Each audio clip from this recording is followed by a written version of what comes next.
నీకు ఏదైనా సమస్య వచ్చిందా? లేదు నాన్న, గంగ ఇంతవరకు ఎవరితోనూ ఏమీ చెప్పినట్టు లేదు. ఇప్పటి వరకు నాకే సమస్య రాలేదు నాన్న. గంగ ఎంతో మంచిది, అందుకే ఎవరితో నీ గురించి చెప్పకుండా ఉంది. కానీ నువ్విక మీదట ఎంతో జాగ్రత్తగా ఉండాలి. సరే నందిని, ఆ గంగని ఇంతకు ముందే రాజశేఖర్ చంపడానికి ప్రయత్నించాడు. అతని నుండి తను తప్పించుకుని వచ్చింది కదా, మరలాంటప్పుడు తనెలా రాజశేఖర్కి సపోర్ట్ చేస్తుంది? నందిని, ఎందుకైనా మంచిది నేను తనతో మాట్లాడి చూడనా? బహుశా తను మనకి ఏదైనా సహాయం చేయొచ్చు కదా. నువ్వనుకునేది తప్పు గాయత్రి. గంగ నువ్వనుకునేలా సామాన్యమైంది కాదు. కుటుంబం మీద బాగా ప్రేమ పెంచుకున్న వ్యక్తి. నువ్వు చెప్పేది తను వినదు. అందుకని నువ్వు దీంట్లో తలదూర్చుకో. గంగను కలిసినప్పుడు నేనే మాట్లాడతాను. ప్రస్తుతానికి తనకేం తెలియనివ్వకుండా ఉండు. సరే నందిని, అన్నట్టు నువ్వు అక్కడికి వచ్చి తర్వాత మాధవి నీ మీద కోపంగా ఉంది. నిన్ను బంగ్లాలోకి రాకుండా అడ్డుకోవడానికి ఏవో మంత్రాలు పూజలు చేయించింది. మాధవి ప్రయోగించిన మంత్రవలయంలో చిక్కుకోకుండా నువ్వు జాగ్రత్తగా ఉండు. ప్రస్తుతానికి బంగ్లా వైపుకి రావద్దు. విశ్వాన్ని వదిలిపెడితే నేను దొరికిపోతాను. అతన్ని చంపే తీరాలి. అతన్ని చంపాలి, అంతే కదా? అది నేను చూసుకుంటాను. ఎవ్వరికీ అనుమానం రాకుండా విశ్వాన్ని నేను చంపుతాను.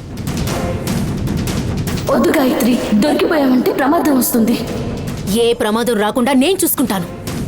నీకున్న అదే పగ తీర్చుకునే ఉద్దేశమే నాకు కూడా ఉంది. పగ తీర్చుకోవడానికి నాకొక అవకాశం ఇవ్వు. విశ్వాన్ని చంపడానికి ఒప్పుకోనందిని.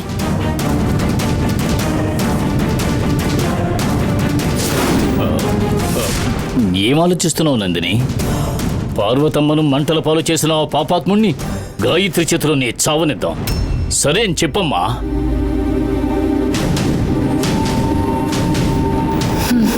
సరే,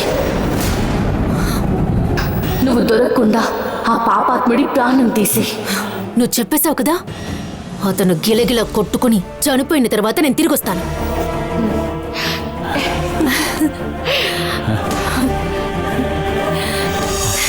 విజయవంతంగా ముగించిరాను.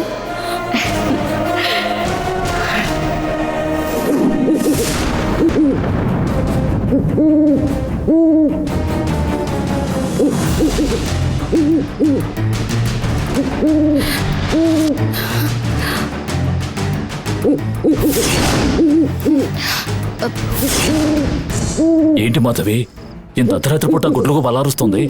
ఏమై ఉంటుంది? మీరిక్కడే ఉండండి, నేను చూసొస్తాను.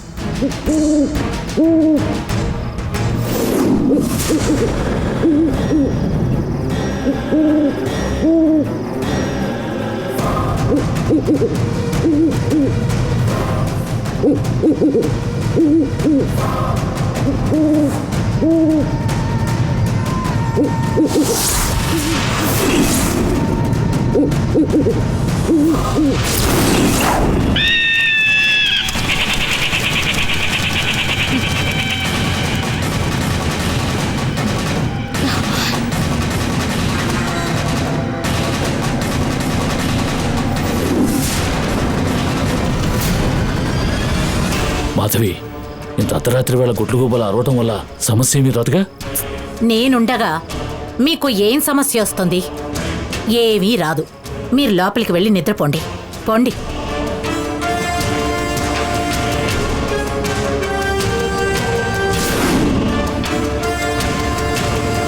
గుడ్లకు బారవడం చెడు శకునం కదా.